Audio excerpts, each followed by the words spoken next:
This is Changeling the podcast.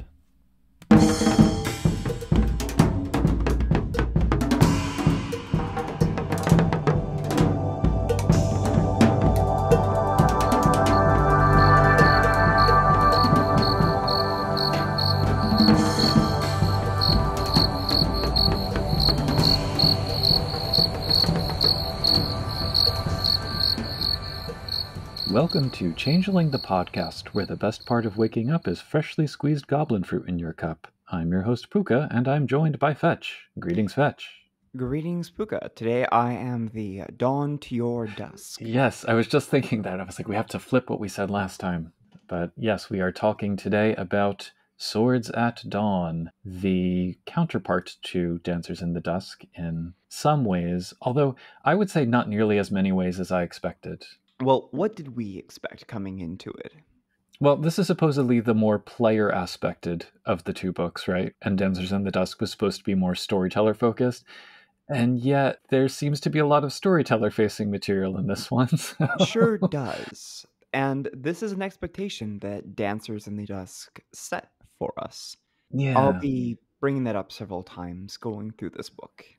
And I suppose with Dawn also, when I think about the metaphor of Dawn, it's like that new beginnings and new perspectives kind of mentality. And there's a little bit of that in here, but I would say they frame it more as having to do with change rather than opportunity.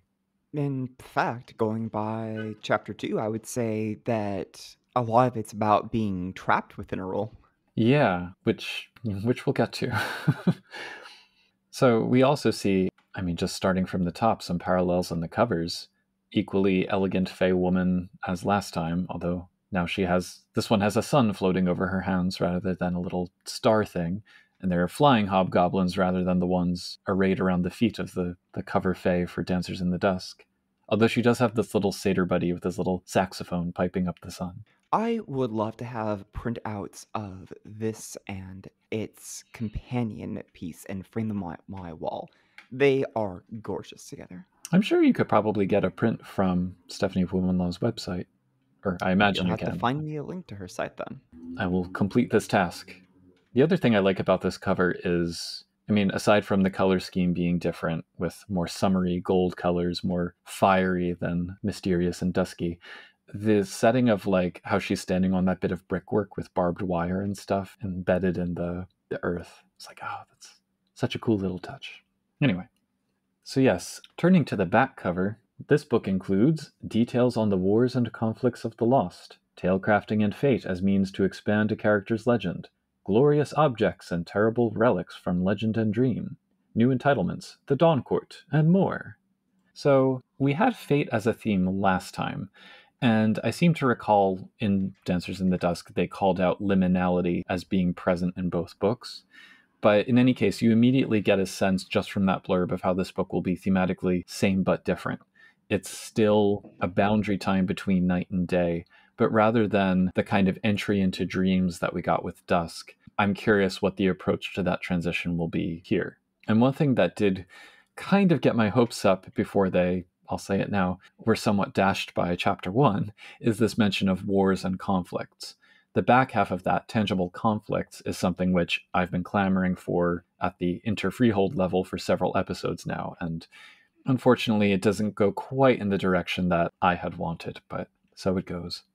I'm turning to this very arresting image on the front page. That is a fantastic looking picture of some kind of fey descending upon humanity, claws outstretched, covered in scrabbling barbed wires, their hair afloat, their eyes luminous.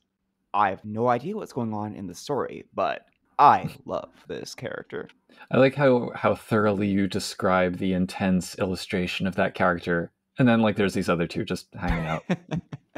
Yeah, it's three lost hanging out, being weird. But the story that's associated with it, Red Sky at Morning, it's a Miami story with characters. We've got Linus and Amy, two members of a motley who have been through some rough times. I think it's that the keeper came back for Amy, raided their hollow, and they make reference to their motley mate Sextus, who died or was abducted to save her. Okay. They discuss the unsettled times in the city. Here we have Consus, the elderly oracle who we saw in Grim Fears, who goes around toppling tyrants. Yes, that was amazing. I was not expecting to see a nod to Grim Fears in here. We got to give him something to do, right? But he seems to be working with Nama, the Autumn Queen, to overthrow Grandfather Thunder, probably. What do you think are the odds that this was written by the same person? The books came out so close together, I think it's almost certainly the case. Yeah, I think the author list, there might be like one or two additional people, and otherwise it's the same as Dancers in the Dusk. Grim Fears I didn't check against, but I wouldn't be surprised if the same team, like after the initial 6 books, if it was just the same group of people who were assigned the next 3. But who knows? The story overall, though, it's a lot more down to earth than the last one, and it's just kind of a slice of life that feels rather meta-plotty, and it doesn't really connect to anything else in the book. Like, I don't think Miami gets referenced anywhere else. So I guess it's just that idea of change that we'll get to. Meh, it's fine. I suppose I couldn't get into it, but hey, gotta see Consus. Yeah. On the credits, we have writers Misha Hanman, Jess Hartley, Jennifer Lawrence, again. Just as a side note, as I was reading this, the New York Times put out an article whose headline was Jennifer Lawrence regrets everything she's ever said or done. And I was like, wow, I wonder if this is her finally coming clean about moonlighting as a changeling, the Lost writer. But I assume, once again, it's a different Jennifer Lawrence. John Newman, P. Alexander Skoke, Christopher Simmons, Travis Stout, and Chuck Wendig. What about the introduction proper, though? So yeah, renewal and change. These are themes that we'll be exploring as the expression of liminality. I would say a better way to describe the framing here might be to say it's about whether to change or not. Because they point to things like the word change, the root in the word changeling, but also how fairies are predictable and bound by rules. So the choice of whether to change is what's worthy of exploration here. I don't know if that makes sense. I don't think that it does for most of this book. I feel like there's more given over to being in your roles or making something fit a theme. On the other hand, they may have meant that in the sense that you can find a thread, and as a changeling, you can magically tie yourself into it or grasp onto an existing tradition and join that to guarantee that you become something else.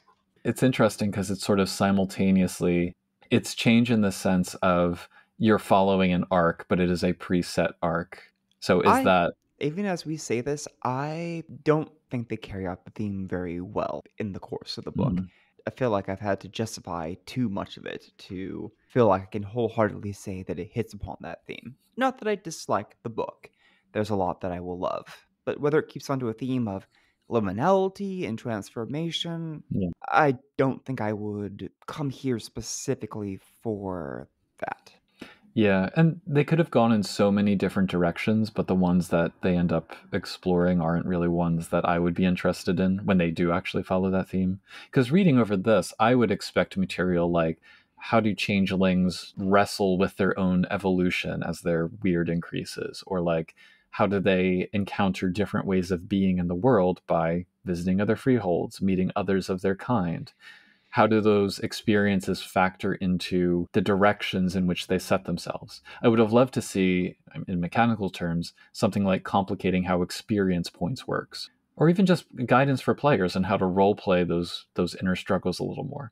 We don't really get much of any of that, but In running Changeling the Lost, one of my constant themes is the difficulty of changing your form, which is to say that two things. One, that the effects wrought upon a human body by the Fae are often so now integral to that person that they cannot simply shrug it off with a visit to the goblin market and a handshake over a night's dreams. But also that Fey magic itself is often going to come with drawbacks or be temporary. And mm, I would have loved an exploration of things like, hey, I got trapped in a form that's giving me dysmorphia because of my keeper. How do I break free of that? mhm. And you would expect something in a player aspected book to be directed towards helping players roleplay through that. Sure. They might help role playing through that, or even whether they take the answer of yes, you can change, or no, you can't. I think that would be worth discussing and reading as a player and even storyteller. So it's Mm, unfortunate that's not in here. yeah. What is in here, we're told, are in Chapter 1, a focus on wars and duels, Chapter 2 on the patterns of destiny, which is basically a talecrafting system, Chapter 3 on relics and powerful tokens, and Chapter 4 addresses the concept of dawn similar to how we saw dusk addressed, speaking heavy air quotes as I say that, in the last book, plus the dawn court and some entitlements. So let's see how this goes. Chapter 1. We've got a pair of lost on a motorcycle fleeing from the wild hunt and being sassy. I guess it's cute. I love this picture. We've seen this artist do several other pieces in the books.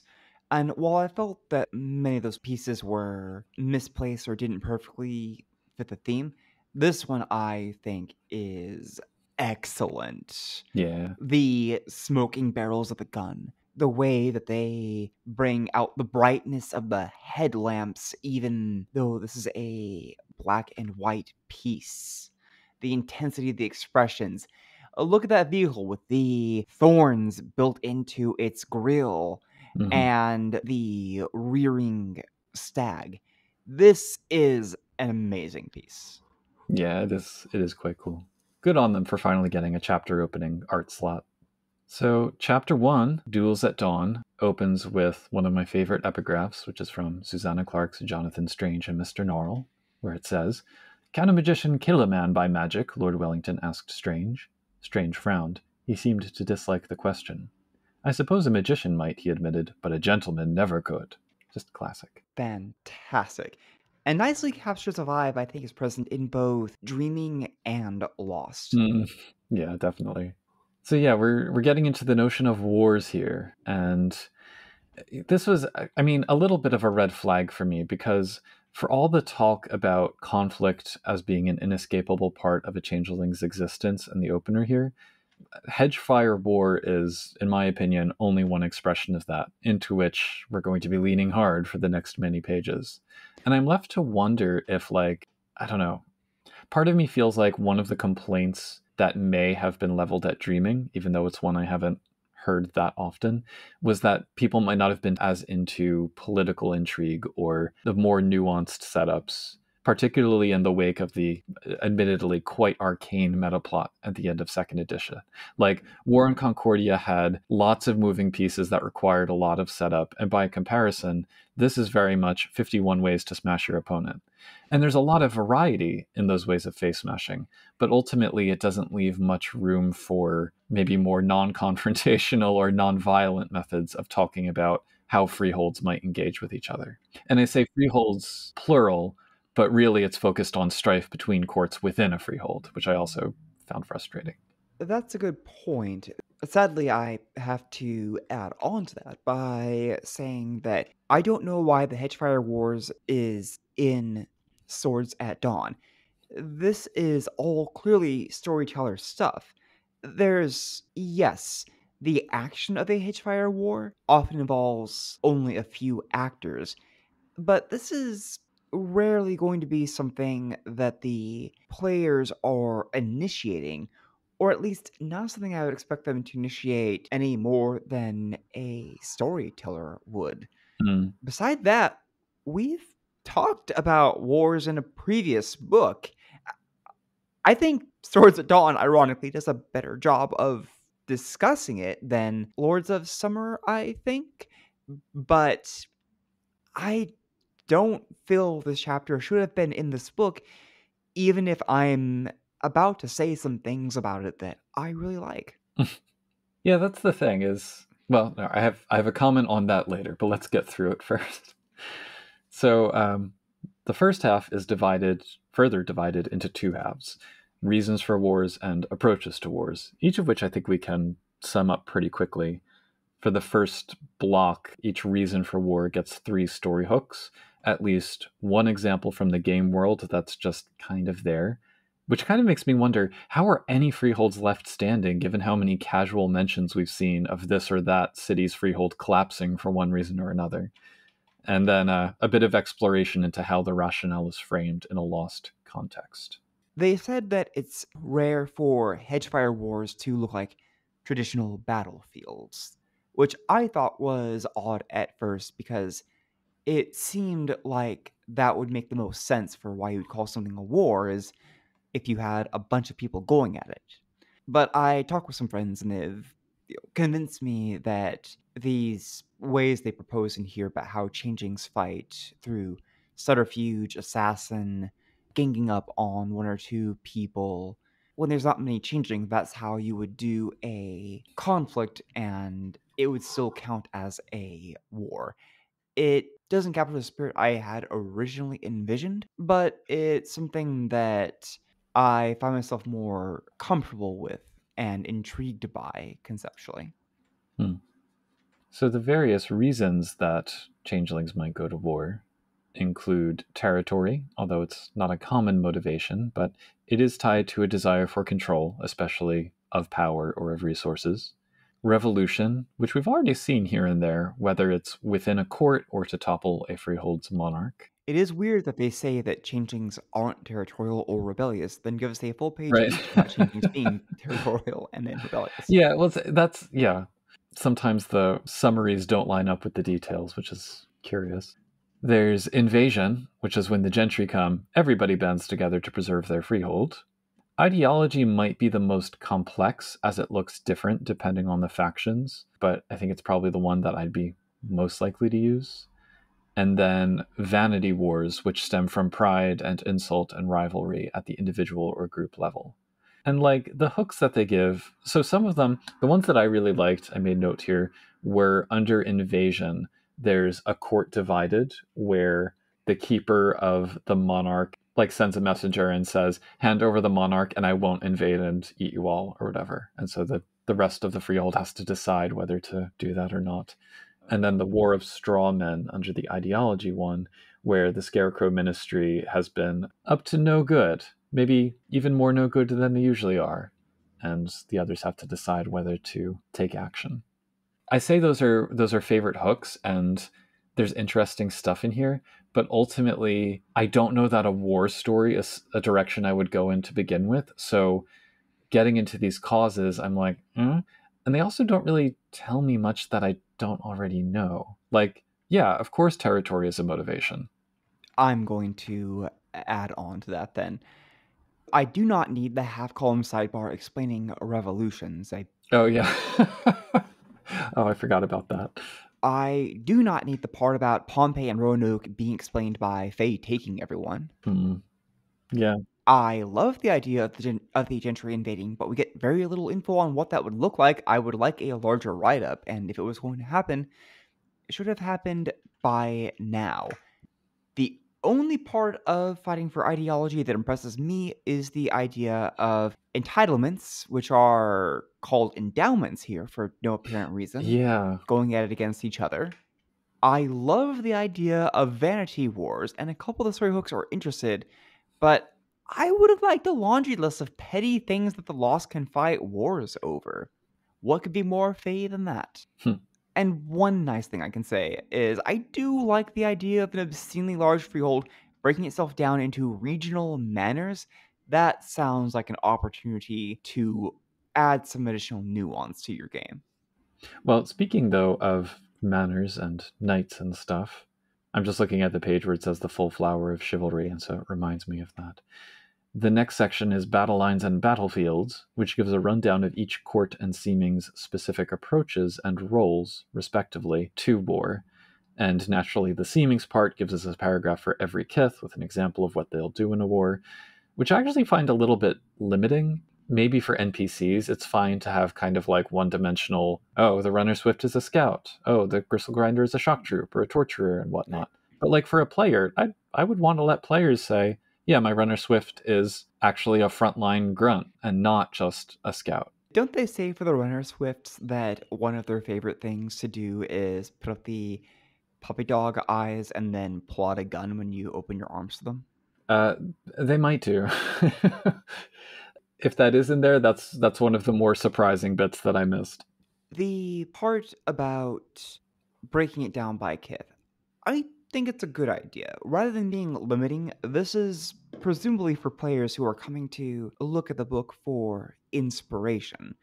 If you aren't sure how your character would go to war, you can look at your character's kith for inspiration. And if you don't like that, you can look at all the other ones and adopt something you find fascinating. I suppose. I just think, for me, I run into the problem of this doesn't feel like a player facing chapter. And so if I'm a player turning to it, and if I'm in the context where my character is going to be in a war situation, then like the first thing I would do is look at the dots on my sheet and see where I'm most suited. Relying on the kith, because it's not like, I mean, frankly, I don't know that a kith blessing is going to make that much difference in terms of what someone is capable of. So you're kind of relying on broad statements about the kith and what we're told that they're like. And I find that as a player, not that I want to completely divest myself from that, but I want to find little ways to kind of work around that. So yes, I can agree that this would be inspiration, but I would definitely want to go beyond whatever they're saying here. That's my sense. If we're going to say that, then we have to question the entire premise of kiths for this game, since there's so much emphasis upon them as neatly delineated things throughout the books that it makes sense they're going to break it down by kith for something like this. Maybe that isn't the best way to handle it. Maybe their approach to kiths was not the best way of handling them either. Since we're bringing it up, I'll say that even when I read Equinox's Roads, extensive details about what changed about kiths at higher ratings, I felt like it was underwhelming. For a lot of them, it wasn't much more character defining than whatever they picked up at the beginning, if that was defining at all. So I had a comment about this when we got to the end of the chapter, but I will also say it now. I think that there is an approach to the writing in some of these books that sometimes feels that what I wrote is more constructed than explored. I don't really know if that makes sense, but I guess because they were a production line, they were cranking these books out. I'm sure each one was outlined to within an inch of its life. So when I'm kind of reading through these sections where it's like, here's what this kith does, here's what that kith does, you can kind of see the bones a little bit. But it feels a little bit repetitive to me sometimes when they take a concept and they say, okay, let's examine every permutation across lines of, usually, seeming, kith, and court. It pads the word count, and from a player point of view, what if I want my fairest to go against the grain? Or what if I want to do a duel, looking at the second half of the chapter, that's atypical for my court? I think I would have liked it better if they gave me some like interesting twists in that mix.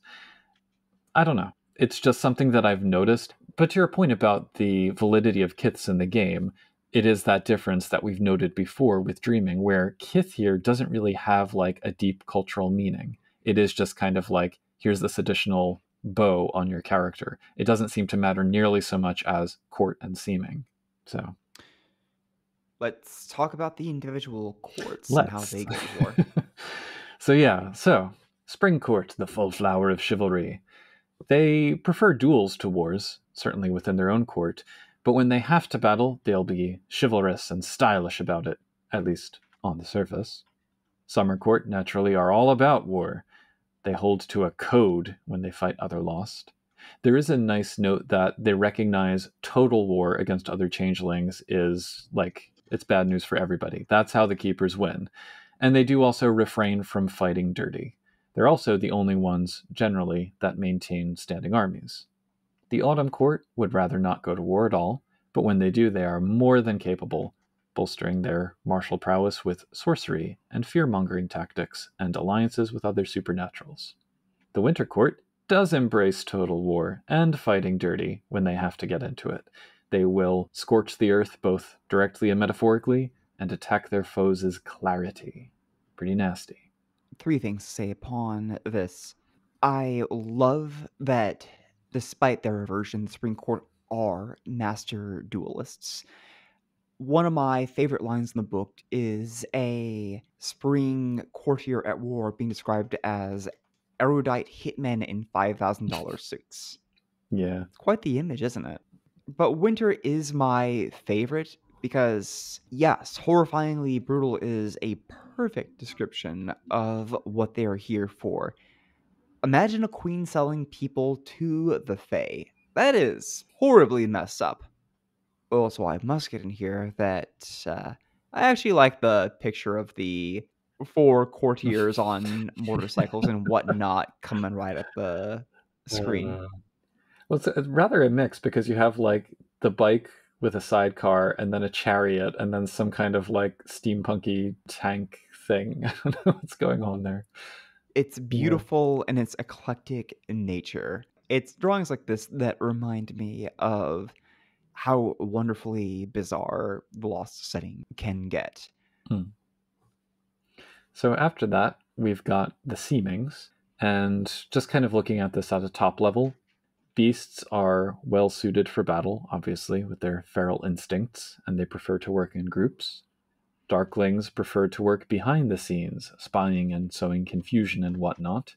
They also get two sidebars in here, one with a Kiss of Life merit for the leech fingers that lets them store the life energy they steal and optionally bestow it on another, and one that delves into the mirror skin's use of mercurial visage for spying. Both are nice deep dives into those, I would say. Kiss of Life is a very powerful merit. Yeah, 4 dots. I think you get your money's worth on that one. Yeah. For the elementals, naturally they are heavy hitters in battle, with the added factor of not having that much empathy. The fairest lead others, of course, but even the low-ranked ones want to be seen as paragons in battle, so they're like, I imagine them posing in front of the vanguard and whatnot. Ogres, we are told ogres are absolutely not leaders, which is then immediately contradicted by the next paragraph where it says they sometimes rise to positions of leadership. But anyway, they're usually frontline troops, I guess. They also, in here, have the fragile mask flaw, where when you do like a big magic or change your shape dramatically, your mask might slip and reveal your true nature. And then the wizened, apart from the soldiers, they're usually the armorers, the medics, the support staff, etc. We get a merit for the brewers that lets them disguise their brews. Super useful. A thing I feel is underrepresented with the ogres is that, in addition to being brutally strong, sometimes they are surprisingly stealthy or patient. We've seen the literal example of the troll under the bridge, and a troll deciding that, hey, this access point for the city, it now belongs to my court, fuck off, is something that is worth mentioning. Again, I feel like this is an example of the ogres getting the short end of the stick. No, poor ogres. The last bit of this first half of the chapter is Fields of Battle. The main point is that the Lost avoid the hedge as a battlefield when they can, and if they can't, goblin fruits and head shaping are your friends. Sure. Honestly, this chunk here, it's criminal that it's so short, because this was so rich for exploration. Like, why not actually get into these throwaway notes? They're like, oh yeah, sometimes you might fight a war over a goblin fruit orchard. I'm like, give me pages on that. But yeah. Hadn't thought about that. That's a great point. So then the back half of the chapter, we get into duels. And this is like when I noticed really how long this chapter was. It's like, oh, it's still going. So bits to call out from the opening here, the magic of the duel section. Duels are oath sworn. They are more formal than fights and resemble more like trials by combat. They're rarely fought over physical property or material gain. Instead, they're fought for satisfaction in kind of that classic storied way. And they can feel dissociative for the people involved in them. They sometimes feel as though they're reenacting a story rather than being themselves, which can be an uncomfortable reminder of the gentry, since that's kind of how they exist. It's a nice touch.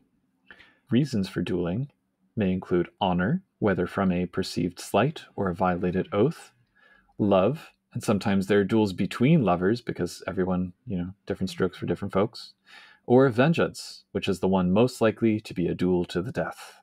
Each court gets a typical form of etiquette for the actual duel challenge, Spring likes everyone to agree on the terms. Summer puts the onus on the challenger to define them. Winter on the defender, the person being called out. And autumn is interesting because they let the challenger define the terms, but the defender crafts the oath. And what is the oath, you might ask? Well, when we get into the defining the duel section, so the main factors that determine the shape of a duel are the freehold, because each one has its own rules, it's subject to the influence of its monarch. I actually did like how they gave specific examples that make sense for certain locations. Like New York City, they basically play Subway Chicken. And then there's also the type, where the duel can be physical, mental, social, or mystical. And the matter, which is just, it's reiterating the reasons for dueling listed above. There's also this handy little token on page 36, the Hollow Heart Glamour Receptacle. It's funny you mentioned the one in New York. That was my favorite part about the dueling section. Next up is this section on dueling traditions across courts, where each gets a few notes about the motivations and a description of what each type looks like through their lens, with examples. So, spring duels are commonly held at dawn, gravitate towards the social, seldom fought to the death, and they focus on renewal and passion as motivators. Examples include the classic Pistols at Dawn, a mixology contest, a sculpting contest, and a drinking bluffing combo contest. I wasn't entirely clear on that one. Summer duels are taken deadly seriously by the court and not entered into lightly. They are focused on honor and vengeance, but heavily steeped in wrath, obviously, and justice. Examples include a bladeless battle, a courtroom disputation, stare-down contest, and a contract duel where no catches are allowed. I like the diversity we're getting. Mm-hmm. Autumn duels vary widely because they value innovation as well as fear. They are rarely to the death and more often symbolic learning experiences. Examples are fights to the first blood, escaping a trap-filled room, psychological warfare, and a hedge-gate navigation contest. And maybe due to the fact that they have such a variety, this section is actually much shorter than the other three without like the general type overviews. So I don't know what's up with that. But lastly, winter duels tend to be outdoors, just nowhere near the hedge, set up privately with few witnesses because secrecy and finality are key. They want duels to be the end of any dispute. Like, you fight the duel, that's it. No more complaining. Examples include a cold endurance test, riddle contest, wrestling with the rumor mill, and mystical glass breaking. How much do you feel like this is adding to your perspective on the individual courts? A little bit.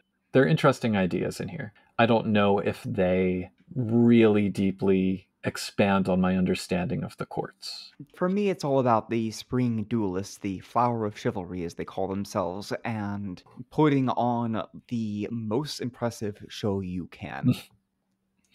After all of that, that's where we get the information on the dueling oath, which is required to sanctify the duel's shape.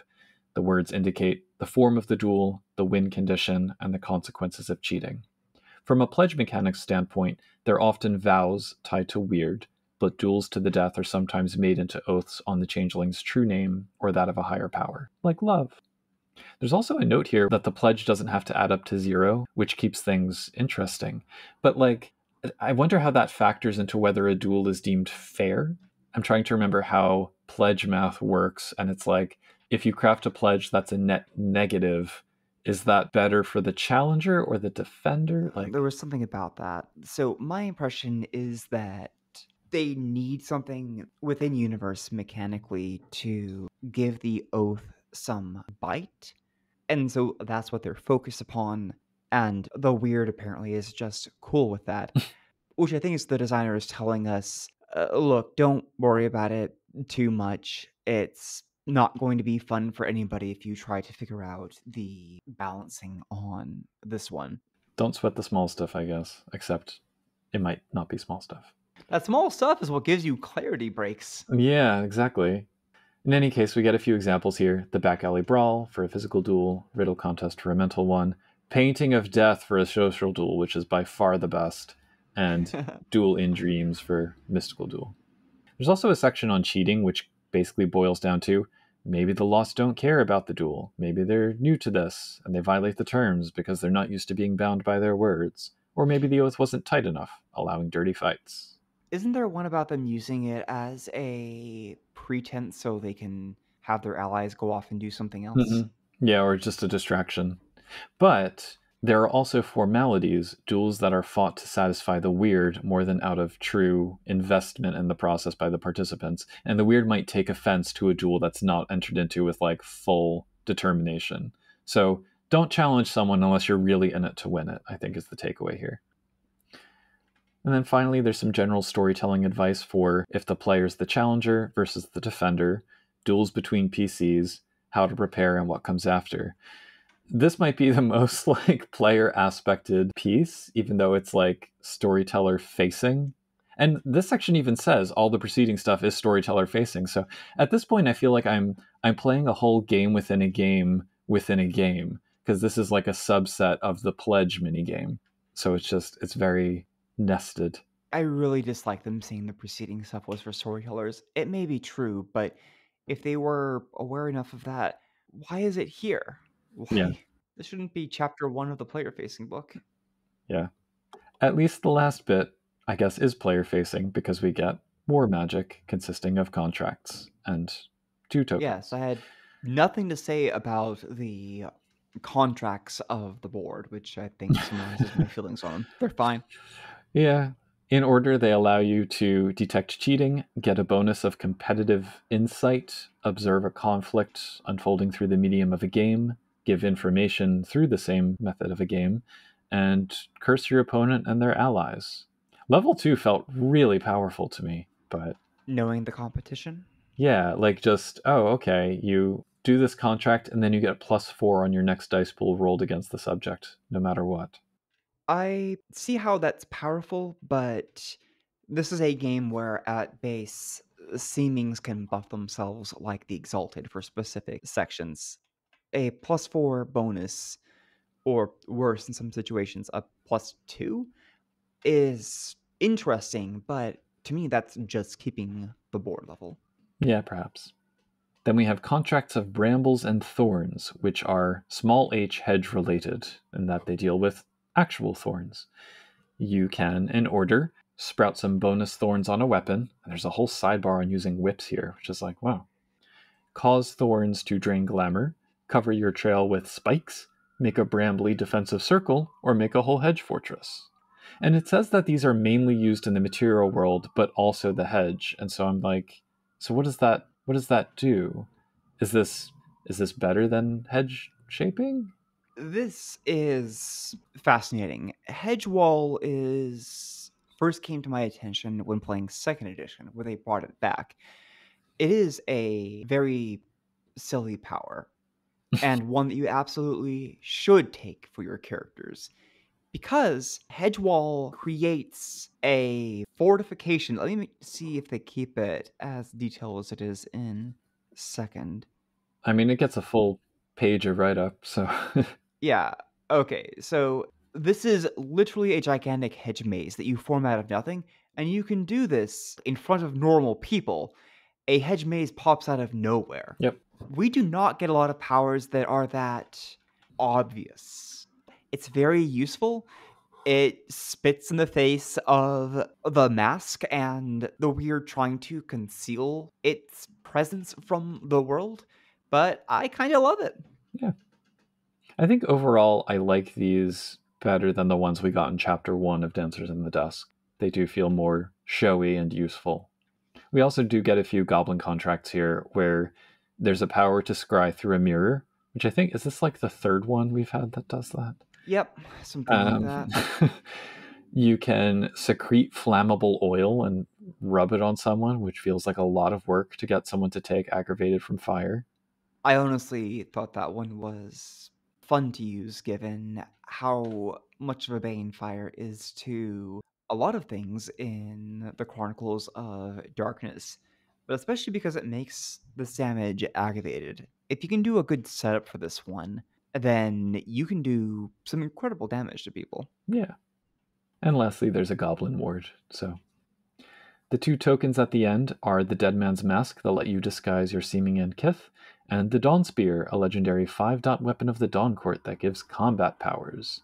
There's also an example of a Summer Court war pledge sworn before battle.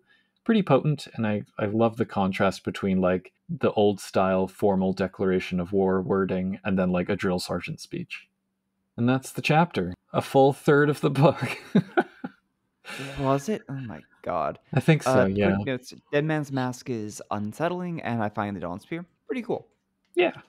But anything else on the... I mean, I already kind of said my overall thoughts on the chapter. I think beyond that, I would have liked more developed and concrete examples of how those conflicts unfold and alternatives to just, here's what happens in a martial conflict. Did New World of Darkness / Chronicles have mass combat rules by this point? I cannot think of any book in Chronicles of Darkness that has mass combat rules. There's a chance that would come up in one of the Dark Eras books that takes place during a famous or notable war, but I cannot think of any examples where they go through with that. And again, how would you do it given how few supernaturals there are in any given area by the game's defaults? Yeah. Maybe that would have been something they could have put in here. But final thoughts. But anyway, look, there's a lot of useful stuff in here. I'm glad to have more options for tokens and contracts and ways that people fight. I wish it was in a different book, but overall, I find it useful. Unfortunately, I'm saying that primarily as a storyteller. I think that players can get something out of this, but it's going to be primarily from the back half of the book. I'm glad that it was written, even if I wish it wasn't written here. Fair. I think, though, that you are interested in opening the next chapter. Sure am. Let me take a gulp of water, because this one's going to... Decorum demands that you use the goofiest voice possible. Well, my friend, let's talk about Chapter 2, The Loom of Fate.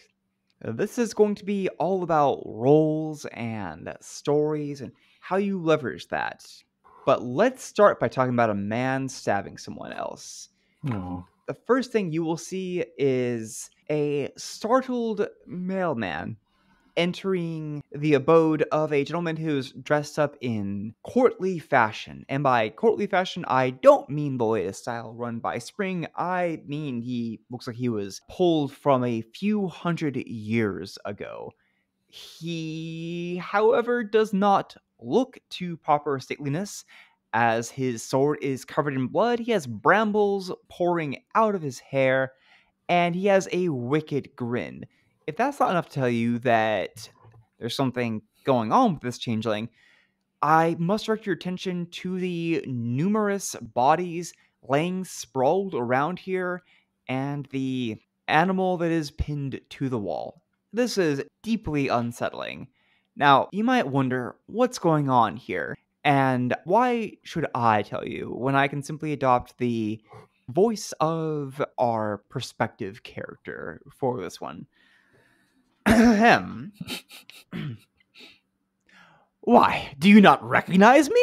I am your Prince Charming. My kiss awakens the slumbering pretties. My sword cuts out the hearts of the wicked stepmothers. I know the answer to your riddle. My boot will crush your poisoned apple. What's that you say? The smell? A refuse heap, you say? Stop your vile tongue, or I'll stop it for you. You'll not know my true name, troll. The first syllable of a sibilant whisper, and I'll wrench your worm's tongue from your accursed mouth. What? Those aren't corpses, lowly maggot, tiny dwarf. They're mannequins, dolls upon which I keep my suits of armor, my princely attire I might wear to a beautiful ball, a ball at which I will meet my true love, a lowly girl like your sister, an ugly duckling who shall be made into a crystal shoe. Yes! That is not blood matting my hair, not at all. My locks are naturally bronzed. It's the way the light plays off them. You think to confound me, Frog Prince? You cannot. I own these stories. Yes, I've got the snake by the throat and by the tail, and it coils and bites when I command it, not before. Here then, horrible witch, take this pouch of gold coins and go buy yourself pardon me, subway tokens? You must be daft. Those are gold coins, taken from the dragon's belly, spun from sugar, and wished into being. I am done with your lying mouth, you burning oven witch. Meet my sword! Happily ever after for me! Once upon a corpse heap for you! Ha ha ha! Beautiful. No notes. I'd like to apologize to anyone who came into this podcast and skipped ahead for some reason, wondered what was happening. But yes, thank you for the dramatic reading of Prince Charming's Tuesday. It's one of those stories and images that has stuck with me for many a year. And I know that we differ upon chapter 2 itself, but well, we can agree that story is memorable. It is, and it's interesting because it showcases to me the major problem I have with chapter 2, I would say, because this is a changeling properly lost to the madness of being an archetype in a tale, which is like the central theme here. So there are a couple things I dislike about this chapter, but one is that I feel like I can sum up the entire thing in 2 sentences. All right, ready? Have you ever read or watched stories? Why not borrow elements from those stories when making your own? That's the whole thing. Apart from mechanics, that's the whole chapter. And I'm going to further say the mechanics we do get, I'm not super into. But for the sake of being thorough, we can talk about what's in this chapter. We have talecrafting, which is rather similar to the fate crafting systems we got in Dancers in the Dusk, but I would say less sandboxy, because rather than just having these general systems like the link, the motif, we get kind of a whole narratology lesson with tale types from Vladimir Propp through Joseph Campbell, and then lots of examples with kind of bespoke mechanics for each. And all of it's kind of in the context of a system that, in my opinion, is quite punishing in the end. It's funny that you should compare talecrafting to Dancers in the Dusk, because I was going to say that it's similar to stuff we've seen in Equinox Road. Maybe it's both. It could be both. There's an issue with Changing the Lost in that it reuses the same concepts, and it either turns out to be not as good as a previous take, in which case, why is it here? Or better than a previous book's take, in case, why do they write it any other way? And I do think that's an accessory to the issue of within a book saying the same thing many times with different words, which crept in again in the last book, creeps in again a little bit here in this one. But yeah.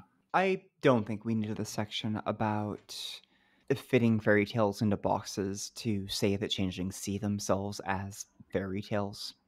Well, and it does open questions that interest me. Like, academically, I'm interested in the implications here, because the interconnection of like fairy, the weird, fate, stories, it is a cool exercise. It still also makes me feel like I'm learning to play an entirely different game. I want to know how to make this system incidental to Lost. That's what I'm craving. But instead we get a lot more words than that. A lot more words than I think are necessary for that. But the system here boils down to 2 steps, really. First, you need a pattern, which you can either identify or force to occur. And in the latter case, you use 2 glamour to poke fate into the shape you want. And then you need a hook, where you spend a glamour and roll weird with many modifiers to enact the crystallization of the story thread you're pulling on, basically. So the example they use here is 3rd times the charm, where the pattern is getting 2 failures on a roll at the craps table, and the hook is getting a roll to win big on the 3rd throw. You are also likely, when you do this talecrafting, to get a cruel twist of fate, which we'll get to in a bit. But And I do like this bit. You can spend another glamour and roll weird versus weird to bump that twist onto another changeling. So that was a nice little thing. I love the idea of changing somebody else's fate, but I'm shocked at how strong this can be because Mm-hmm. talecrafting can conjure individuals or relationships entirely out of the air. Ish. Oh, In the sense that it can cause those people to arrive, but yeah, they're always going to be not exactly what you expect because nothing is ever easy in Changeling the Lost or straightforward. what I mean is you can establish, for example, that this person is secretly the evil Oh mother-in-law, yes, yeah. even if the storyteller had no plan on that beforehand. And that's cool, but it makes me wonder, could the storyteller do that to the player characters? That feels like something you'd want to have a safety discussion around before you just did. I think this whole chapter deserves a lot of safety discussions on many lines. One other thing, just before we get into those story elements, I also want to mention there is a new Wizentkith buried in here, which is the Fate Maker who can avoid those cruel twists of fate if you have that. How do you feel about this, Puka? Just simplifying talecrafting into being catches on contracts. Since contracts can often do effects that warp luck, how do you feel about the idea of, hey, if you find a pattern that fits something, you can call upon that as a catch? So conceptually, I like the idea because I like mythic threads in Mage the Ascension, which follows very similar logic. I could have absolutely run with that as an element. The other mechanical piece, which I think is actually fairly robust here, is the fate-bound merits at the end, because that is essentially take a merit to embody an archetype. The way that the other ones are listed here, like, I don't mind these hooks, but they are so exhaustive about getting into them that it's just like, I don't need separate mechanics to think about and balance against each other for every single one of these story elements. And it's not like this is an exhaustive list either. Like, Are you talking about buried treasure, children never stay on the path, exactly, conjuring the yeah. archetype? Yeah. And then the cruel twists of fate, similarly, although those at least are shorter and fewer. And the common threads later. It was just, I felt more words than I needed or really wanted. I like it because to me, each one of these is a new power that you're adding to the repertoire of the changelings. And I can see storytellers or players loving a concept such as the devil told me your name, but not being sure how they could actually learn somebody's true name and having everything spelled out for them. So here's how you can create the hook. Here's the results the storyteller might give you. And they're bespoke for each one of the entries. So for me, even if I don't need all of this is useful stuff. Would you say that this addresses gaps that had cropped up in the game potentially? Like you use that example of the true name. Does this fulfill a need that had arisen in previous writing? Yes. In fact, we've seen a previous attempt at accomplishing the same thing with Goblin Oaths, Hmm. which enabled you to make spontaneous deals with aspects of reality in order to gain some benefit at the cost of an obligation.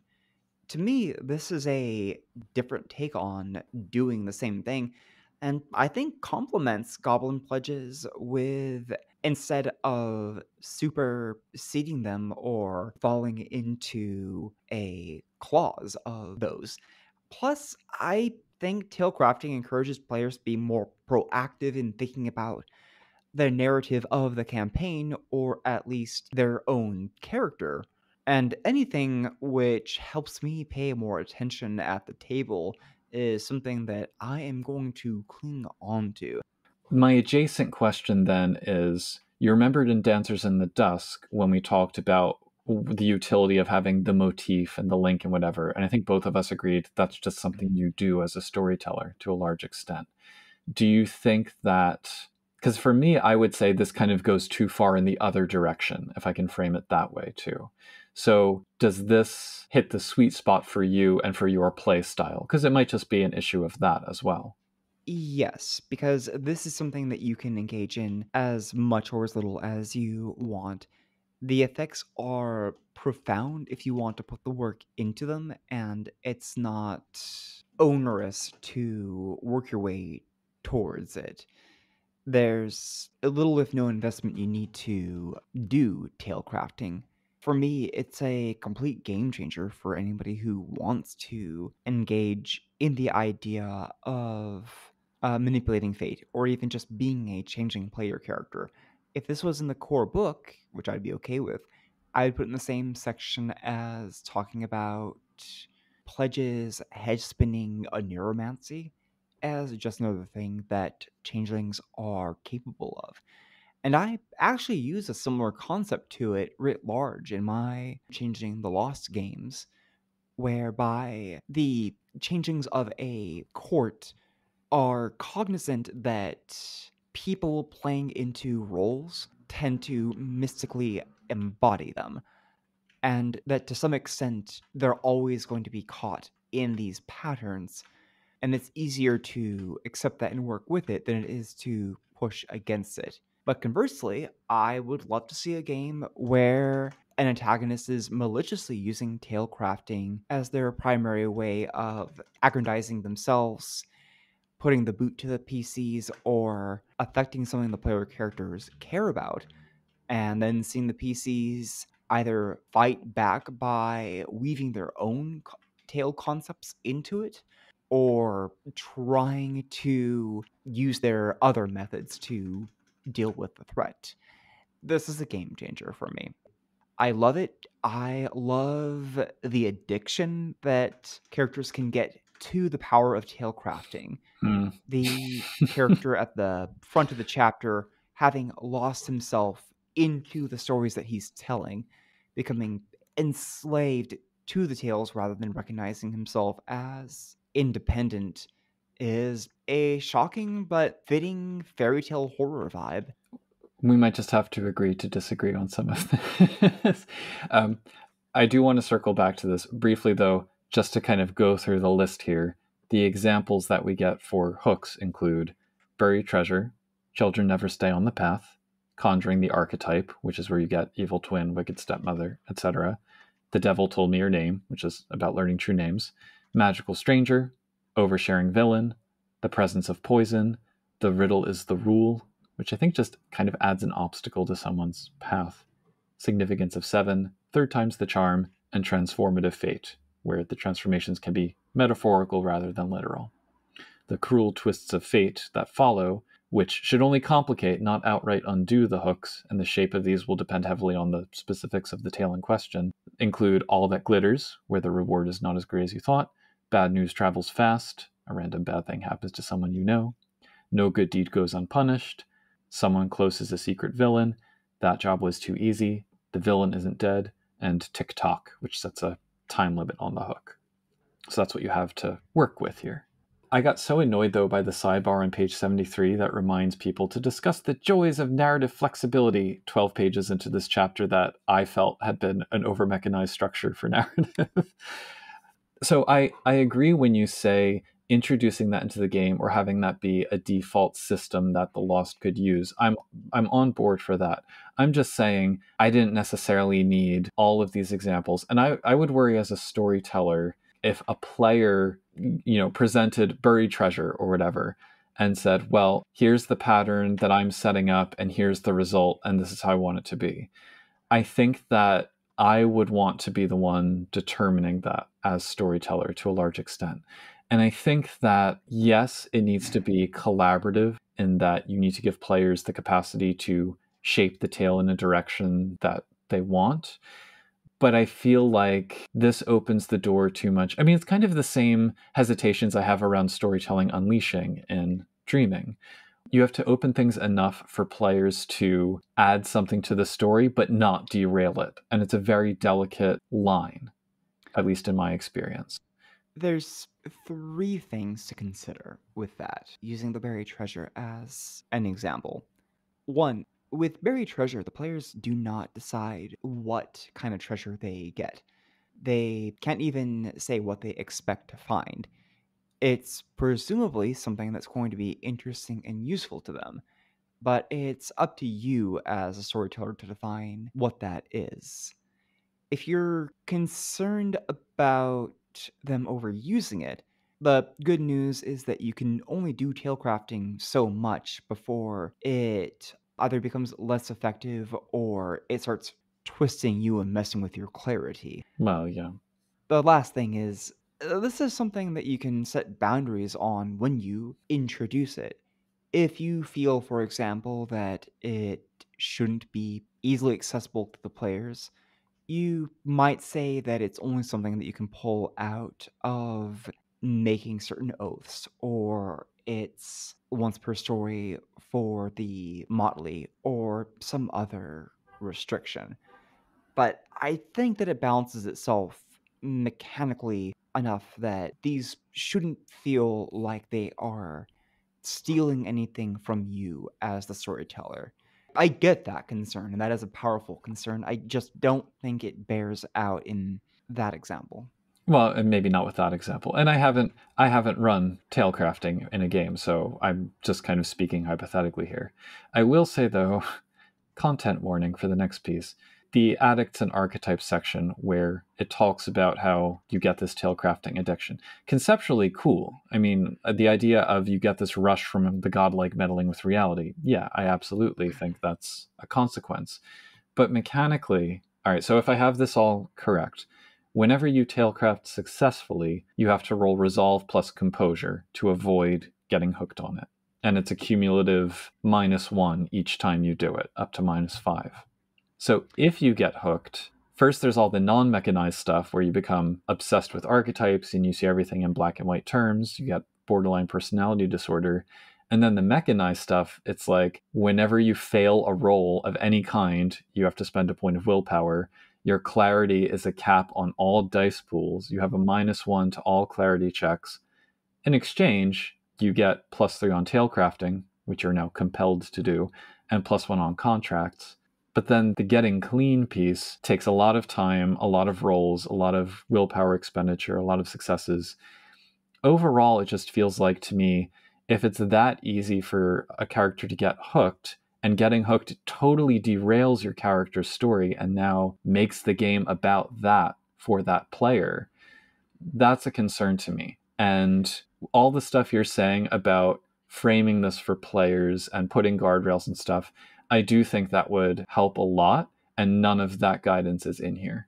So Do you mean you think they should have put up something about and just directly said, hey, just don't do this more than once? it's not even about more than once, but just, use with caution, because I think use with caution fits well with minimal systems. And if they had said, here are the basics, here's maybe 1 or 2 examples described lightly, or even just if they had given all of those examples and made them shorter and said, you, the storyteller, work with your player to determine what the pattern will look like and what the consequence will be. Here's some twists of fate you can introduce as the storyteller. If you are going to have the addiction thing, definitely talk about that with your players. And not only because it's addiction, but because it removes player agency, which is one of the biggest things that I push against. If I'm a player and I'm like, oh, this talecrafting is cool, but I don't want to risk veering into not being in control of my character to the same degree. Oh, I think what you're saying is that it's surprising that they introduce a system that can screw over a player character, Mhm. but they don't seem to give any emphasis to why that's a problem. It's just presented like another part of the chapter. Yeah, I mean, I don't think it says this is optional. I treat it as optional because Okay. that's what you should do as a storyteller, but I think it's just kind of there. Okay, that's a good point. Here's my advice to anyone who's thinking about introducing talecrafting. Highlight this part of the system, the addiction, and make sure players understand what the consequences may be for doing it more than once, and decide whether or not you like that. If you don't, you might not want to use talecrafting at all, or you might want to make it either harder to fall into it or easier to break your way out of it. If you do that, keep in mind, however, that you are making talecrafting itself significantly more powerful, given that there's now no other drawbacks other than how much glamour it takes to pull this off in the first place. Conversely, if a player wants to take that risk, they need to consider how they're going to remain as a player character if things go badly, or whether they're willing to move on to a new character if this character loses themselves to the addiction. I think the addiction can be fascinating to play out as the character falls into an archetype and sees everybody else that way. It's a tragic experience that reminds me of the consequences of nightmare and bedlam in dreaming. So I would love to see people explore that if that's something that they want to, but there needs to be discussion about how you claw your way back. And fundamentally, I do think it's a different game that you're playing at that point. But in any case, the rest of the chapter. So then we get 2 merits that are talecrafting related. Narrative Master to spend glamour for +1 on talecrafting rolls 1 for 1, and Unseen Sense talecrafting to sense opportunities to use it. I like that one. The talecrafting is pretty funny to me. Yeah. And then we get common threads. So as noted, this is basically an extended academic analysis of fairy tale tropes. And I love reading about that stuff.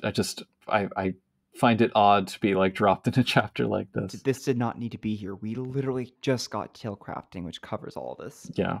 And again, you could just sum up these 9 pages of examples as go read a story and pull out things you like, coupled with more general advice maybe about how the gentry's actions echo those tales, because that's a theme here.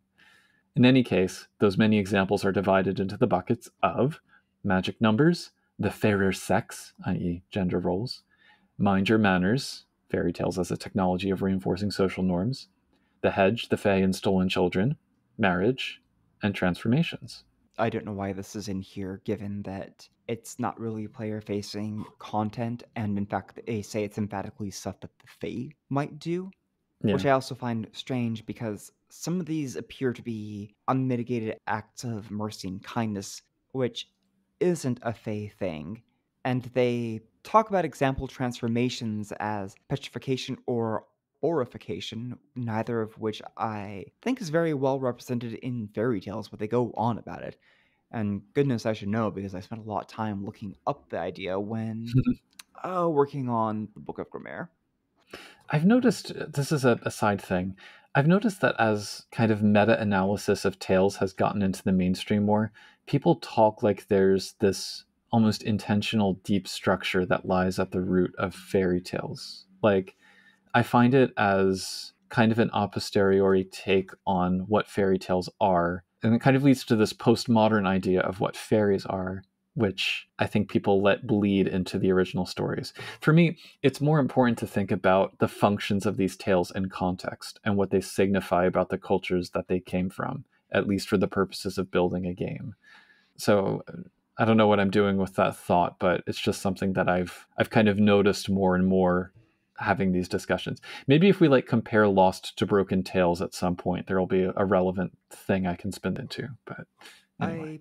I think what you're getting at is something which has been around for a while. When I was taking my religious studies classes, a lot of the books I would read would be fitting fairy tales and myths and religious beliefs into boxes, like saying every religion has an axis mundi, and every religion also has the blasphemous and the pure, and it has the concept of liminality.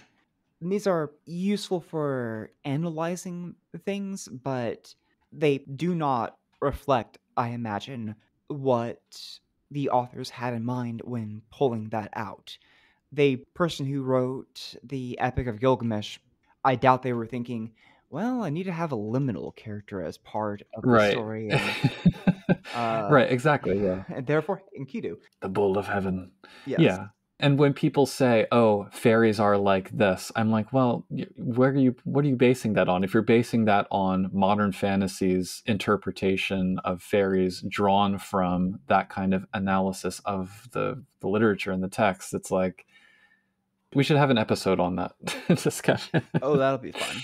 Let's Yeah. blast through Fate Yeah, now. so the penultimate piece here are the fate-bound merits. Really, it's kind of a merit combined with a flaw, but each one is a narrative archetype that applies to a person. You can only have one of these, and it should be somewhat appropriate to your character. So if you take the fair prince one, your character should be princely in some kind of sense. Each requires weird 3 and various other traits, and they give you a special power and a narrative drawback. The examples we get here are the bean buyer, a la Jack and the Beanstalk, the cloistered spinner, a la Rumpelstiltskin, cowherd and weaver, which is one of my favorite myths, the evil stepsister, the fair prince, the fisher king, another one of my favorite myths, the moblid queen, monkey heart, mortal enemy, and star-crossed lover.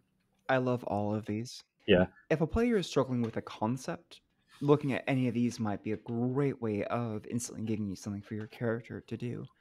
Or you might use them to give yourself a new challenge if you're running stale on ideas for changelings, because having to fit within this archetype can make an interesting constraint for telling fun stories. See, this would have been enough for me, mechanically, for this chapter. Maybe a little bit more generalized talecrafting on top of this, but I think, like, this was sufficient for what I would want. Well, I don't know. I'm glad we both like it then. Like, I think this is the direction that I would have wanted them to go in. But the last piece here, there's 3 more merits. There's the disenchanting kiss that lets you break mental or emotional control, but you need weird 5 and have to maintain clarity 9, and it takes 4 glamour and a willpower and a weird roll. It's very extensive. There's the glamour thief, which lets you harvest glamour from other lost, and mobile hollow, which is obviously the best one. Yeah, exactly. I literally that down in my notes too. Yep. The specifics at each level are a little bit confusing, but it is far and away the best one. So yeah, I mean, I think I've said as much as I need to say on this chapter and my hang-ups around it. But like, if they had given me the fate-bound merits, some general ideas on how players can get into this with guardrails, and maybe some general notes about tail types, like that would have been fine. I didn't need 40 pages on this.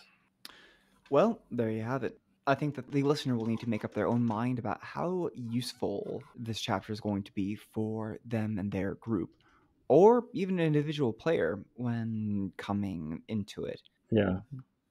So chapter 3, Things of Legend.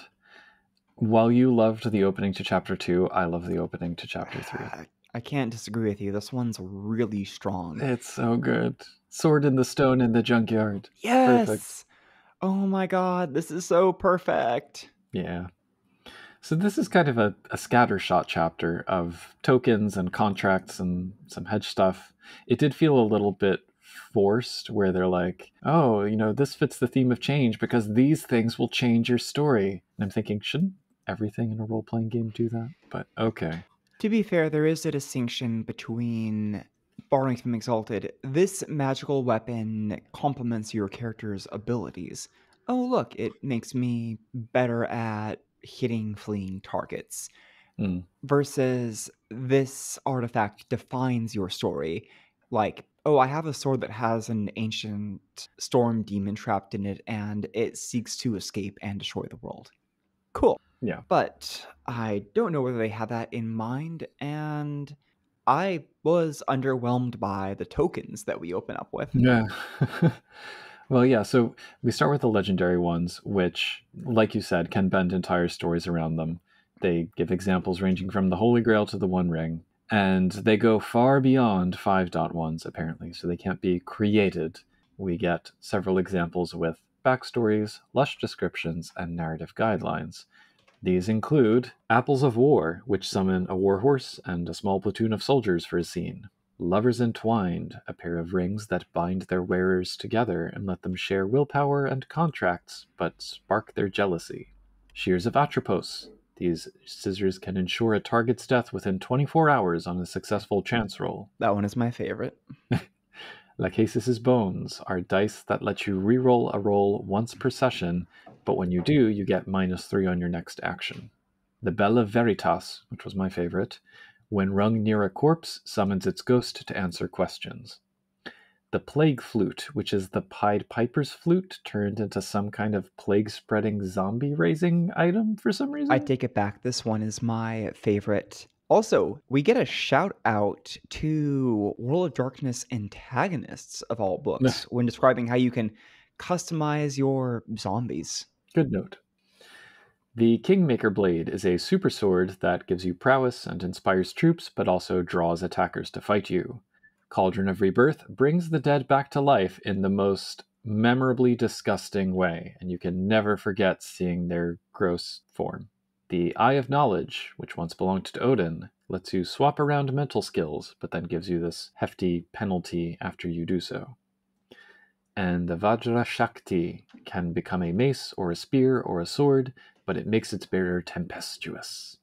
I sometimes wish we got fewer cursed items in this game, if you know what I mean. You need to clarify that for me because literally all of them have a catch and drawback. Yeah, I think there are some goblin fruit that are okay. That's like the only thing. But it reminded me when we had I can't remember now what it was. The thing where it was you could pay for, maybe it was for making a contract, where it was like pay with a token or an attribute dot or something else. And I had said, oh, I just pay with the attribute dot because you can buy it back. And you said, oh, I'd pay with a token. And I think that kind of makes me think about it more. It's like any of these tokens, use it once and it's like, oof, that was rough. I might use it again, I might not. And it feels much easier to kind of just sacrifice those. We're on the same wavelength. For me, this goes as far back as Driver's Little Helper, which at best, like, it costs you like your blood or makes driving more difficult next time. But in the meantime, it can cut off 15 minutes of your drive time. Wasn't it just that you had to wait half an hour before driving again and it would be fine? I think you're right on that one. My point being that, gosh, like the benefit doesn't seem like very much, and yeah, the drawbacks you get for them are super penalizing. For legendary artifacts, I am underwhelmed. Some have cool descriptions. Even occasionally, they do have an impressive benefit, but by and large, I don't see why these should be beyond a 5 dot at most.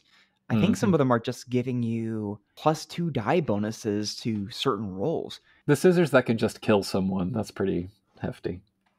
That is pretty hefty. That's worth it. That's straight up there with going to talk with, dang, I'm forgetting his name. Is it Mordred, the one who is all about fate? Yeah. So we can agree that these are cool, but maybe tokens in general shouldn't have such big penalties. Yeah, and I mean the stories here are wonderful. Like they're great narratives. The object that falls out the other side is meh. The next section, in Dreams, is where we go full Inception, and we learn of motleys who make a pledge so they can share their dreams. Those that do so get a bonus when they work together to influence dreams or in dream combat, and most importantly, they can make bastions. This is a merit for permanent havens in their shared dreams that they get strong defensive capabilities. It's very similar to a hollow in mechanics and function, but it's not in the hedge, if I understand this correctly. Yes, my understanding. Okay, this takes place entirely within the dreams, which are inside of the skein. So you make a shared dreamscape, and then you make that into a hollow, and it lets you do whatever you want when you're in it. So if you want people to be able to fly, that should be possible. If you want to have a 1,000-foot tall TV screen that you all hang out with and catch up on the latest shows, you could do that as well. I didn't need all of this stuff, but I think it's a lot of fun. Yeah. We then get more goblin contracts. They allow you to, in order, be charm tokens so you can take them along while sleeping, alter dreams without collapsing them, spy on gentry, and bring dream powers into reality. The Sleepwalker one seemed hilariously powerful. Yeah. There are then dream-themed tokens. I was a little surprised they leaned so hard into dreams here, as I thought that was more the purview of Dancers in the Dusk. Like, maybe it's overflow, but... I thought so as well.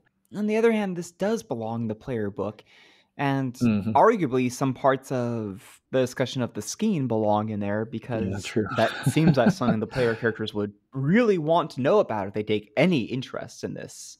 Yeah. Oh, real quick, I want to say an example of what Sleepwalker can do. It can increase a single attribute by 5, ignoring the usual restrictions for the remainder of the scene. That's incredible. Back to the tokens, though, I'm excited to talk about these because these feel like legendary tokens. Yeah. But are you talking about the tokens or the baubles? Because the baubles felt Baubles, I'm legendary. sorry, the baubles is what Okay. I'm thinking of. Well, so the tokens that we get first, we get 5. There's the Tenebrous Mirror that lets you scry into someone's dreams through their eyes. The Chimeric Armor, that is armor which has been rendered with that first Goblin contract, so that you can wear it into your dreams. The Drowsing Coil, a ring made from hedge thorns that lets you enter dreams without a pledge. Easy. The Oniroi Quill, a pair of quills that lets you write the details of a dream to create it, and one can make prophetic nice dreams or one can make nightmares. And the Thief of Dreams, a crystal paperweight, basically, which can siphon the emotional energy of a dream into glamour. They're fine. I liked the quills, but all of them seem useful. The Drowsing Coil is the one that I find most immediately useful because you do not have to muck around with making oaths with people. It opens up options for you. So then, the baubles, which are objects only spawned in dreams. They take a lot of work to find, especially the more potent ones, but they manifest every time their bearer goes to sleep, and they attune to a changeling for a number of weeks equal to weird. They have unique benefits like tokens, but they also give +5 to oniromancy and dream combat rolls. They let you shift dream intensity. They double your armor and defense in dreams. Even with the catches that these things have, they're very powerful, and the Yes. gentry do not like them one bit. So I agree with you that these feel more legendary. It's kind of messed up how many people's lives you might ruin to get a bauble. Yeah, that's true. Is it just that you shape dreams in succession and eventually it might come up? Is that the... Yeah, it's the equivalent of grinding for gear in a video game. Yeah. Only this Yeah. grinding involves going to people's dreams and messing around with them. Trauma grinding. They can only be used in the dreams. Am I remembering that correctly? Yes. When you fall asleep, you have them. Okay. Well, this will certainly be fun. Continue. The examples we get here are the Bloom of Health, a flower that can cure disease or heal injury when it's eaten by a subject, but it will cost the bearer 5 years of their own life. Nod's Sword, which passes through armor, damages the body and the soul, and can permanently ban gentry from dreams if it slays them. The Pilgrim's Ticket, which allows travel through dreams, so long as you time it all properly. You have to arrive at your final destination at the break of dawn. The Scepter of Hypnos, a rod that traps a target in a twisting dream maze, so long as the bearer, who also has to be there, does not move. And the Somnambulant Reaper, a scythe that, when you coat it with blood, creates nightmares of death for the target. I love all of these. Yeah, I think the ticket was my favorite one, though. I like dream travel stories. I was terrified by how the Somnambulant Reaper can effectively make you stuck in your own corpse as a nightmare plays out. Yeah. The fact that the Bloom of Health is used in dreams but has very real effects for a person, like curing terminal conditions, is shocking. And not sort of just an instant win. Well, it's like the dream healing stuff that we saw before, too. Again, I'm perplexed by the dream-heavy nature of the crunch here, but I would also appreciate some stuff that can be used outside of dreams, effectively. But alas, my hopes for that are dashed at the end of this chapter, because we end with more dream stuff, the dream locales. I think, can we describe these as fixed points in the skein? Like they're part of the universal human dreamscape, but you follow trails through specific dreams to reach them, or something? I think that works as a description. They're nexus points. This might be worth a discussion in a later podcast, but it's not perfectly clear to me whether these are purely in the dream or if they are a connection point between what mages call the temenos, so the shared dream of humanity. Except it's something that shows up in that shared dream that can then, I think, also show up in an individual's dream. Is that right? Do they show up in the dreams, or do you have to go hunt? Yeah, okay. Yeah. You go hunting. I mean, it's like we saw with the skein in the last book, where you go from dream to dream following the trail. and eventually you get to a dream that contains it. This is the second time that something has come up that would really benefit from knowing what the scheme is. We would, wouldn't we? In any case, the two examples we get here are the door. I love to include that for the sheer weirdness. It leads to dreams of the elements which you can converse with, and from whom you can learn the contracts of elements at a discount rate. And the Well of Dreams, a mysterious pool which contains a dream from every human ever. You can dip into them randomly, or try to find a specific one by speaking a true name. That's just a story in and of itself. I gotta say that seeing this many options, even if we don't agree with all of them, goes towards that guiding principle of Changeling, which is that while any one of their individual powers, even their contracts, may seem underwhelming, they have a fantastic number of tools in their belt and can buy a lot of stuff for incredibly cheap prices compared to other splats. It makes changelings versatile and unpredictable, and I think that's good. To that point, I could see myself running a story around any given thing in this chapter. But like I said with Dancers in the Dusk, there's only a few where I feel like I could get sustained use. But at this point, something I was thinking about, I wonder if the authors might have been better served, just thinking about in terms of player versus storyteller, dream stuff versus other stuff, if they had divided these two books into three, with one centered on fate and talecrafting and storytelling that was more storyteller focused, one that was all freehold politics and duels and new courts and new contracts that was more player focused, and then one crunchy book on dreams that would like split the difference with all of the items and all of the hobgoblins. But instead, because they really committed to this format of like hardcover 160-ish page books of 4 chapters each, maybe that led to some organization and combinations of material that didn't lend themselves easily to that. It's just thinking about the way this is put together. But overall, the chapter's fine. It perhaps suffers from the attempt at player and storyteller division. Okay, so I'm with you on that. Last but not least, chapter 4, The Coming Dawn. I mean, you may say that, but I have almost no notes upon this. That's fine. I mean, I can wax poetic briefly on it, but we get a mysterious and lovely little scene between two friends or lovers, not sure which, watching the sunrise. I love the wordplay in this story. Yeah. So as with Dancers in the Dusk, we are leaning into the theme here at the end with storytelling on the edge of dawn in giant letters. And they're pointing to dawn as a time of transition. So we're talking about change and predictability and the danger of too much of either. And I actually quite like that framing because it reflects glamour and banality in dreaming. But here, predictability isn't bad simply because monotony breeds futility or whatever, but because in some way the lost are on the run, so they have to keep things fresh to confound the keepers. It gives it a different valence that feels unique. So I liked that. I have two basic thoughts. One, why is there an out-and-out storytelling chapter in the player's guide? Excellent question. And second, the impression I got through most of this was things suck, but here's a silver lining. Yeah. It felt way too hard, like they needed to justify there being something good about a lot of really terrible things they throw at people. Yeah, some of the silver linings did not feel very silver at all.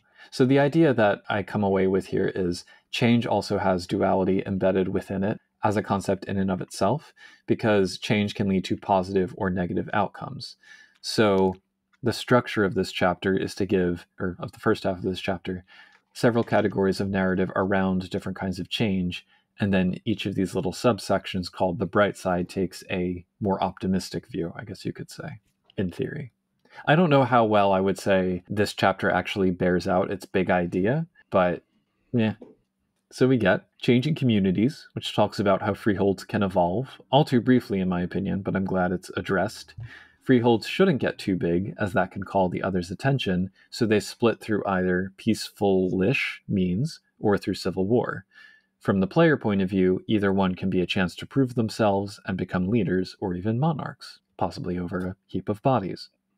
Impending Attack examines how martial combat can drive change in how a freehold and its residents operate, whether the attack is from Lost, minions of the gentry, or the gentry themselves.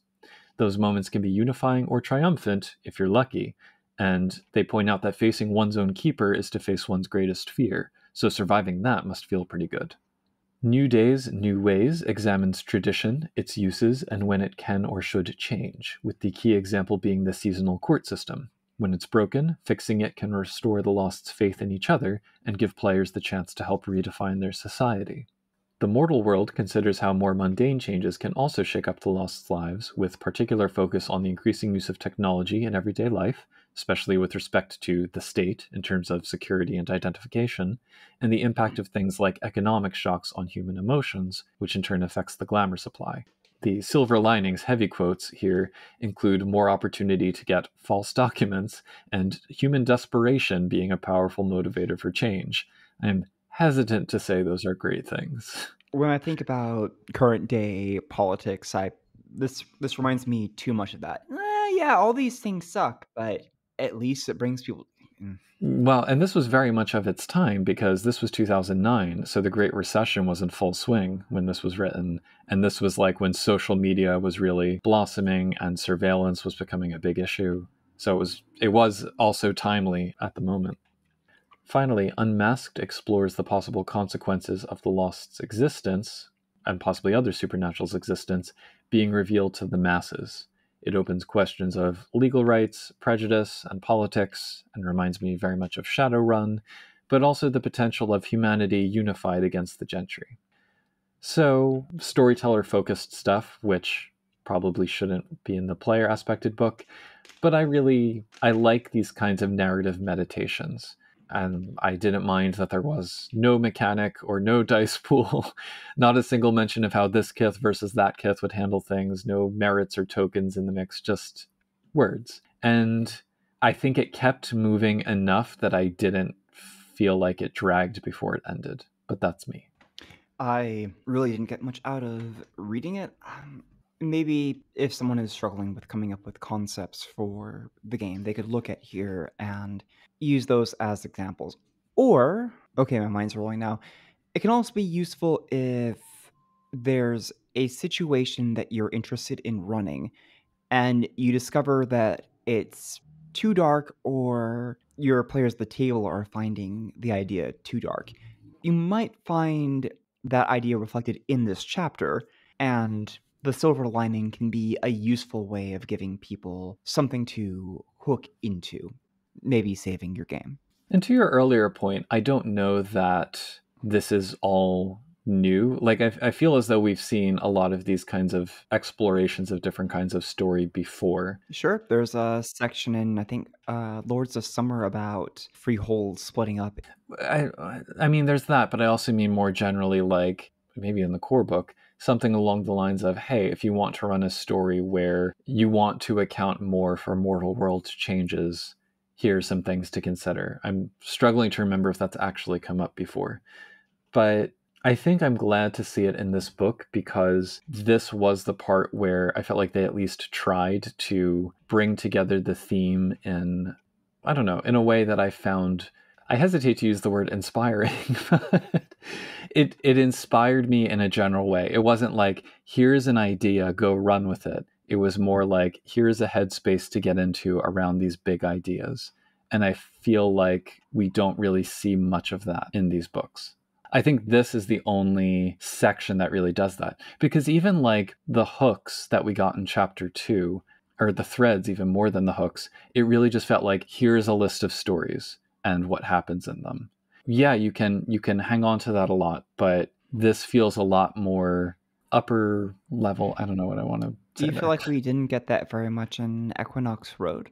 I suppose there was some of that in Equinox Road. But remember also with Equinox Road, I was like, I like what they did here. I wish they had done it for other kinds of story. So that was kind of my issue with that one. Anyway, I don't by any means think that this chapter is perfect, but it was a change of pace from what we had seen in the rest of the book. And so I appreciated that. Shall we talk about the Dawn Court? Let's. The Dawn Court, the Bloody Rose, the Auroral Court, the Court of Salvations. Again, they're really hitting it with the epithets. That's a font. You like the font or don't like the font? I love this font. It's all wild it's so and scrubbed. over the top. I love the art piece they gave for the Dawn Court representative, a woman with cow ears, tail, bell, and she's holding out a large knife while having a meditative look on her face. It's pretty cool. Yeah. So they are all about change for the greater good. They believe in everyone's potential, but also the necessity of sacrifice to keep lost society together. Their emotion is hope, with some only talking the talk, others sacrificing themselves, referred to as saints or martyrs or victims, and with most being precise and hardworking about creating positive change, although they must be careful about clarity when they do so, both their own and others. Their main celebration is the winter solstice and the dawn after the longest night, when they remember their fallen. And they've got sharp, jangly mantles that inspire change, as well as altering other court mantles of lost around them. There's also a story hook buried in here with the transitionists. This is a subgroup who believe the lost are like a supernatural evolution of humanity. Strong X-Men vibes. I don't know why they're in this section, though. Yeah. They're a subset, right? They're like... I get that they say they're a subset, but I don't understand how they fit. Yeah. There are good hints in this text, too, about how change isn't always pleasant or welcome, and the court may not always recognize when they're pushing too hard. Like, they can be optimistic without being good. And I would say that maybe in a different direction points to the same idea. Like, dawn, sunny, happy, and it's like, actually, there's some not great stuff in the mix as well. I don't think they talk about toxic positivity, but I could see that seeping into members of the court. Yeah, I was thinking more like, I'm doing this for your own good. Ugh. But overall, though, I think that they're pretty cool. Like, I think that those tendencies are in the minority among the Dawn Courtiers. I do enjoy the idea of hope and sacrifice. It reminds me of Trinity Continuum. I was just going to say, is it Trinity? Yeah, it's Trinity. Hope, sacrifice. Sorry, what was the third one? Hope, sacrifice, Unity. And unity. Yeah. Honestly, a great game if you're looking for those themes. Yeah. And just to point to the iconography here with the pelican, because I don't know if people know the obscure symbology of the pelican shedding its own blood to feed its young is what's going on there. No, I'm not familiar with that. Yeah. But that's the self-sacrificing piece.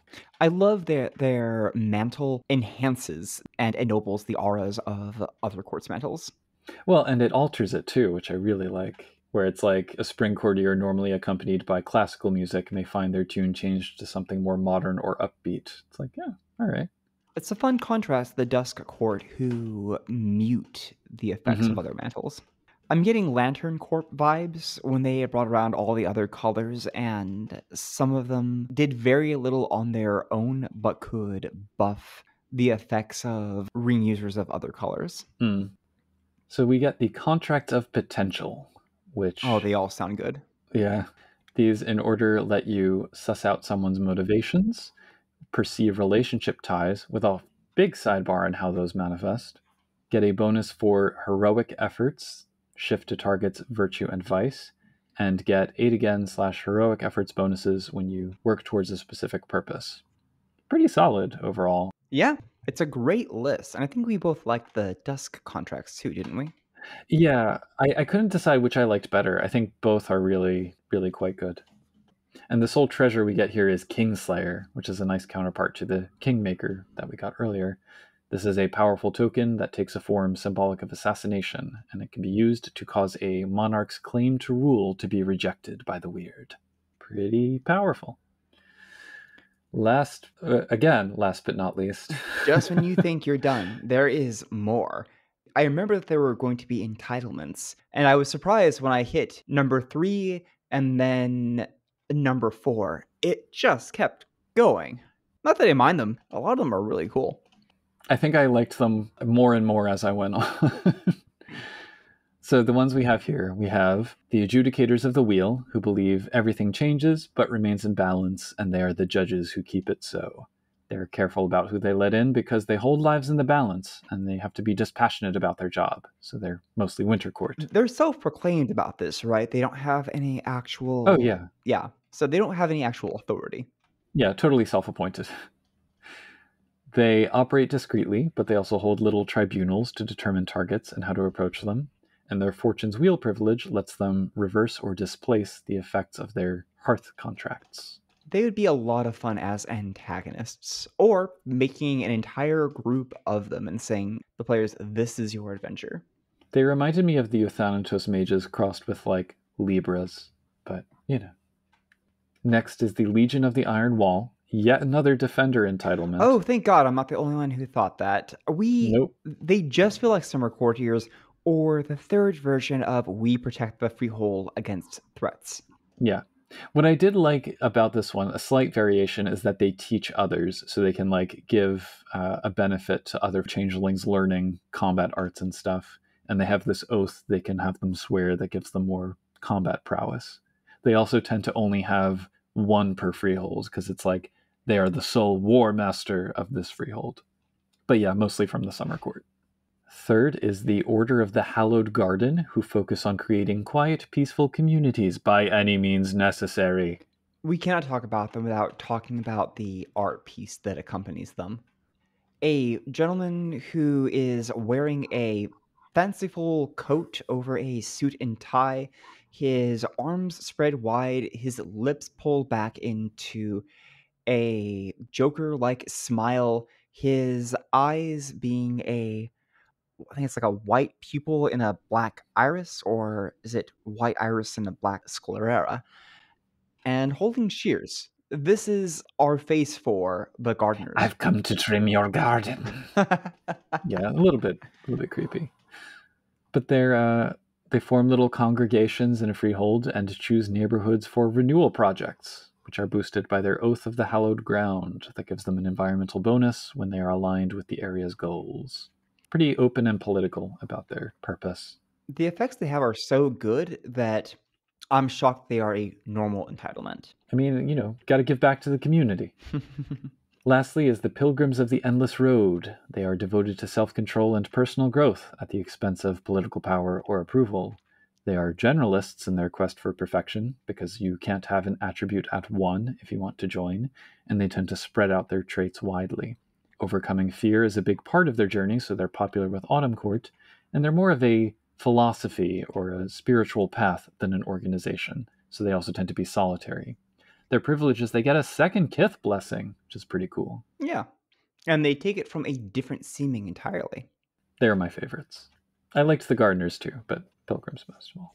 So the chapter did have a little bit of the saying the same thing multiple times again, which I wonder if it just comes down to, like, desperate last-minute padding. Like, the writers turned in the draft and the developer said, well, we don't have enough art to make our page count that we set ourselves, so give me 2,000 more words by the end of the day. Like, I'd probably just copy-paste and rephrase in that situation too. But regardless, I appreciated the first half because it was my kind of fluff. And I found the Dawn Court interesting. The other thing with the Dawn Court is they make really good foils to the Dusk Court, because you have fatalism versus hope, and that's a really good kind of dichotomy. They can even work well together because the Dusk Court, while resigned, is working towards making the world a better place. Yeah. So the book as a whole, it didn't really unfold as I expected, or maybe in large part hoped. Same. Like, it's, you know, it was fine. Chapter 1 just really started to drag for me, and Chapter 2, in addition to starting to drag, went in directions that I found unnecessary.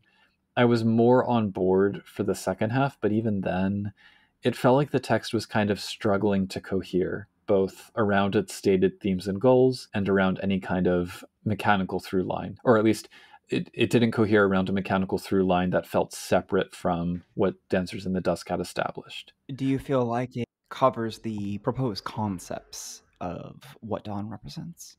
Not really. I mean, here and there's useful material that I could pull out of it, but it was largely buried in other material that I found complicated or punishing. I think, like, the guidance around narratives of change and maybe the Dawn Court itself were the pieces that I liked, which I felt like approached the theme reasonably well. I liked the Fatebound merits. I liked the legendary token, or the baubles more than legendary tokens. The duels part was fine, but none of that really felt Dawn-ish to me. I would have happily traded some of the words on warfare for more about subtler politics. But like I said at the start, new mechanics around gaining experience or discovering new permutations of contracts would have been an interesting thing to get into. Maybe some words on engaging with mortals. I feel like there's a lot more worthwhile stuff on change and possibility than what we got here. That's probably my main takeaway. For my own thoughts, largely agree. I found different parts of the book fascinating. The part about talecrafting being foremost.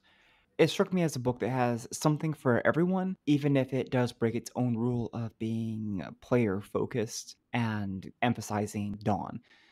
There's a whole chapter here, chapter 4, that I may not use, but someone else would probably get a lot of fun out of. And I appreciate the addition of the Dawn Court and more entitlements. It's a lot of good stuff mixed in with extra stuff we didn't need, and things that are off from what the theme is supposed to be about. So, a mixed bag, but I think still a worthy addition to anybody's collection if you're wanting to get deeper into the concepts of dreams, war, duels, or fate. With dreams, again, so the concept of like the last dream before dawn, if they were going to pursue dreams, I'm like, take that phrase and run with it. And they didn't, but that's like the inroad that I see, because they spent so much time establishing how dreams are the purview of dusk that the amount we got in here, I was like, well, okay, doesn't this run counter to the purpose that you've established? But anyway. Would you recommend this book? I wouldn't not recommend it, which I think is exactly what I said last time. It's fine. I have issues primarily with some of the systems in Chapter 2. Otherwise, your mileage may vary, but it's, go for it. So I think that's everything that I've got to say about the book.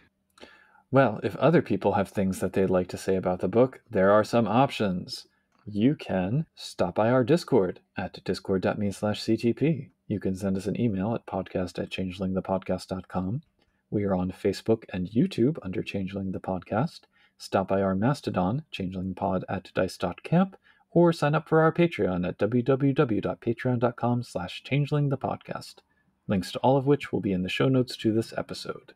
Once again, I have been Puka. And I am your fetch who's time to wake up with the morning dawn. Dawn is really, it's wonderful. The only drawback is that it comes at such an inconvenient time of day. We went looking for baubles of our own by hitching rides through various dreams, following highways and byways of association through the scintillating universal unconscious. Spawned from fantasies of desserts yet untried, the god of cake is a small fondant-covered idol before whom even the gentry are compelled to bow down and give thanks. In dreams that feature velociraptors, both good and ill, one may find the problem-solving claw, curved and handheld, and able to enact the most absurd of plot devices. And wandering through the dreams of stressed-out podcasters, one might find the Morphean microphone, which, when spoken into, projects the voice with a minimum of congestion noise and weird breathing. These and other baubles are regularly lent out for use in the oniric adventures of our esteemed patrons, who include Bad Company, Siglosson Jr., Derek, Dorcadus, Elleris, Henry Kraft, Ia Bull, Oreo, Razcaboose, Sanchiger, Sija, The Crew of Erebus, and Were Buffalo. Visit www.patreon.com/changelingthepodcast if you'd like to support our show, also get a shout-out, and similarly join the Bauble of the Month network. You're also welcome to stop by our Discord at www.discord.me/CTP, and we always welcome reviews on the podcast listening platform of your greatest convenience. As the sun breaks over the horizon, we wish you the best of awakenings and the wildest of imaginings, in either order as you keep on dreaming.